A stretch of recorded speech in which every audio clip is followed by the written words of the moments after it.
Let's go to the next category, spiritism and polytheism. Now remember, Hinduism could fall into the polytheism category also. But many religions claim to be spiritual. And communication with the spirits through the dead, the spirit exists as distinct from matter, spirit is the only reality. Now, what we could classify today is, and if you're looking at Weston, you're talking about dealing with kids.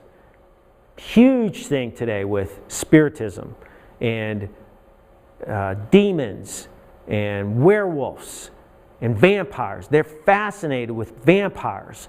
This latest movie, I mean, they sold out tickets to the preview. What's the? Does anybody remember the name of that? It just came out. What is it? Breaking Dawn. I don't know exactly what it's all about, but the guy's a werewolf or whatever. He's a wolf, and these wolves come after her, and she gets birthed. She's birthed in something alien or foreign or spiritual, whatever it is, and it's this mishmash. And Harry Potter, all kinds of just syncretism. It all seems cool. You know, there's a spell. I'm going to read you something a little bit later here by a standard professor, and he talks about the trace. You know, and I'm thinking, what's the trace? And I'm looking on the internet, there's nothing on the trace. And then, but in Harry Potter, there's a charm. Now see, a charm is a nice thing to have on your life. A spell is a bad thing to have on your life. So in Harry Potter. So a charm, this nice thing, until you're 17, you can't have spells put on you because of the law of, I don't know what they call it, but this woman thought up all these angles and weaved it all in. And Harry Potter's a nice guy. And he's fighting, there's good and bad. There's bad warlocks and witches and thing. And then there's always the good guy that balances that out. And it's all mixed in. And it all seems simple and acceptable. But it's yeast of the Pharisees and the Sadducees. It's that yeast that comes in and all of a sudden it's blooming into something and creating ideas. So, you know, Jeff, with your kids, you better be in touch with this stuff. As a dad, you need to understand this stuff. This is something that will weave their way into kids' lives and all of a sudden building their worldview.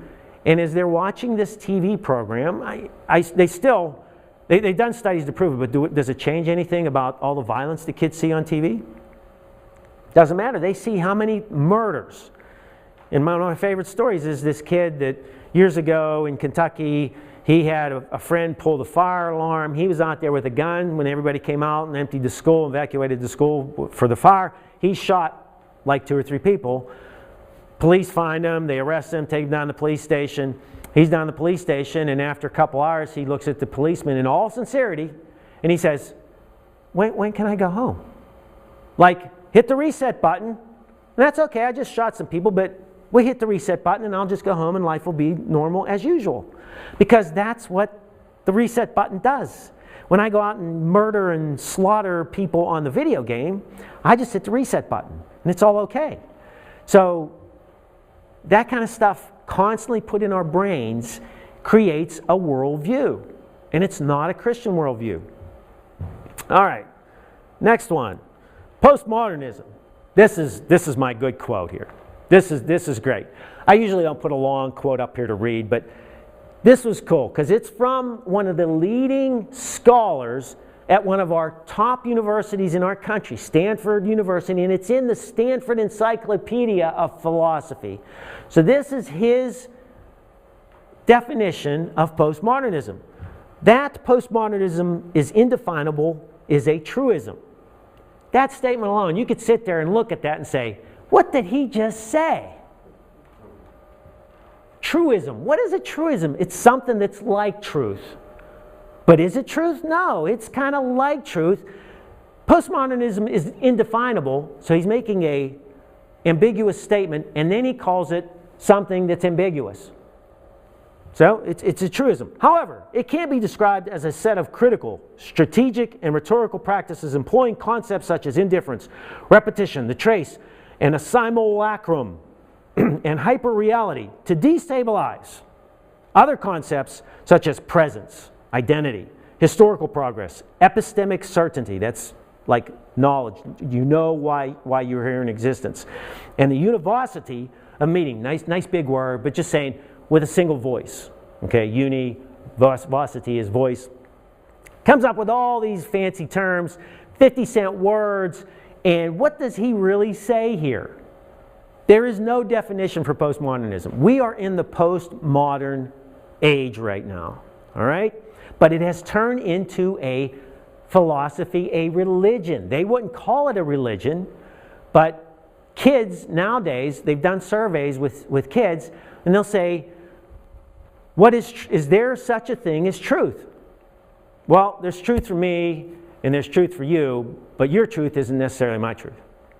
They don't believe in absolute truth. And if you go and pin down a lot of Christians and say, is there absolute truth? I will go, well, there's a few truths, but I don't know about that. I'm not sure.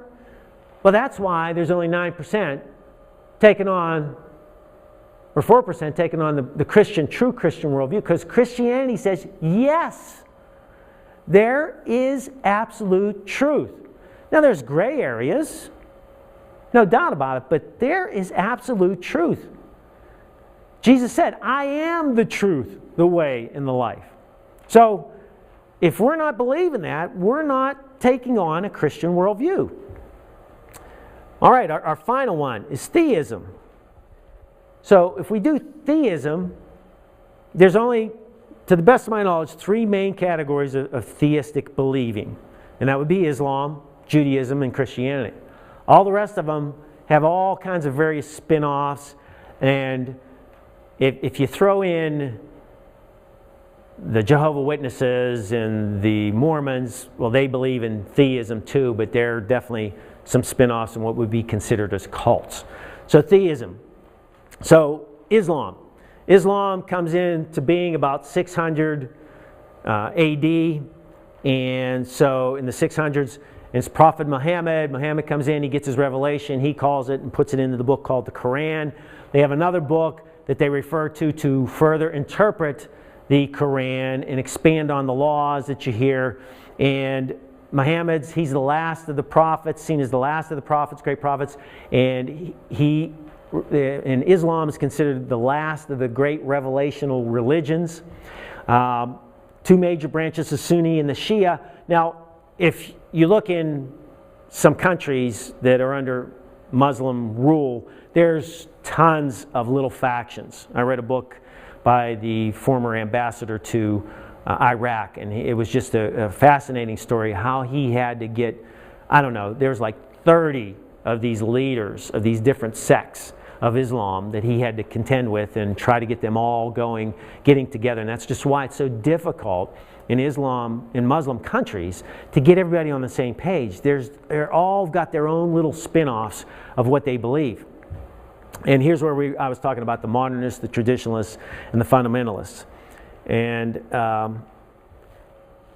the key with the Muslim movement is they kind of take those full spectrums. And so right now we choose to look at the modernists and say Islam is good. You can find books and you can talk in the classroom about Islam, but you really can't talk about Christianity, because that's bringing God into the picture. But I don't know why Islam, Muslims get a free pass to get into the classrooms, to get into our young people's minds. Theism is Judaism. We kind of should be familiar with that. The big spin-off there is Jesus, and so that's where we distinguish ourselves in Christianity. So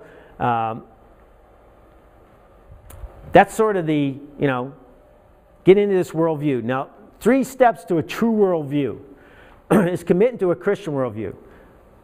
Throw out the karma. There's no karma. Clean up our acts, what we watch on TV and listen to in the media, and the apologetics of knowing the Christian worldview. Apologetics is our way of saying we understand what we really believe. We know this is what we believe. And there's what you would call in Christianity the kerygma. And it's kind of the core beliefs.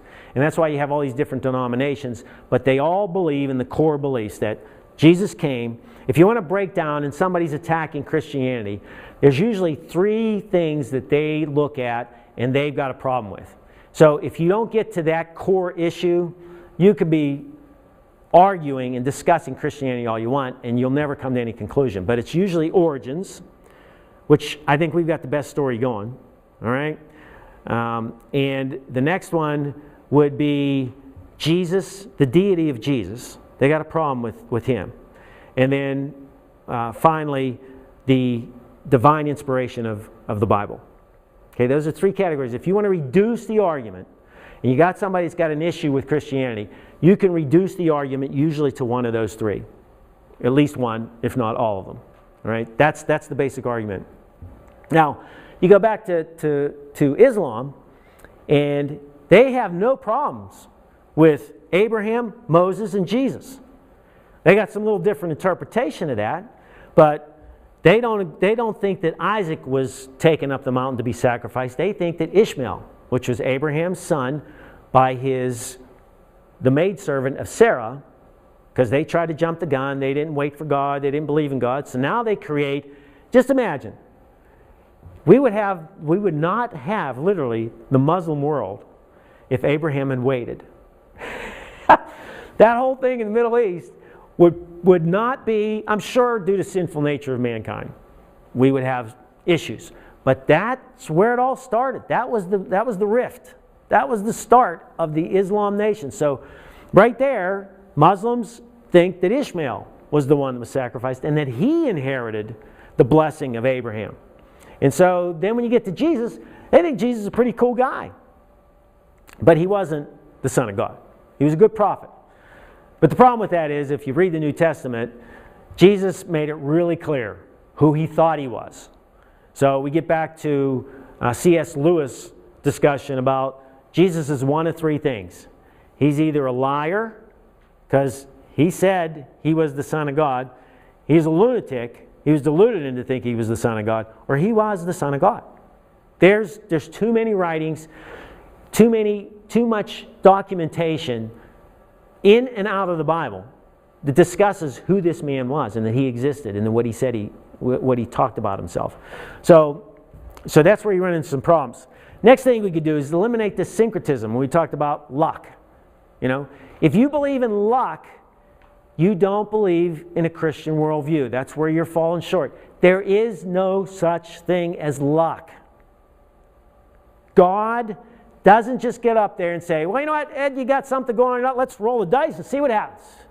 No, he knows exactly what's going to happen. He knows what's going on in your life. Your life is not based on luck. Well, you were really lucky. And I just go. Now, the third part is challenge in love the worldviews of others. That doesn't mean you have to go directly to them and say, hey, what's your worldview? All you got to do is listen to them and say, boy, Wes, you were really lucky that day.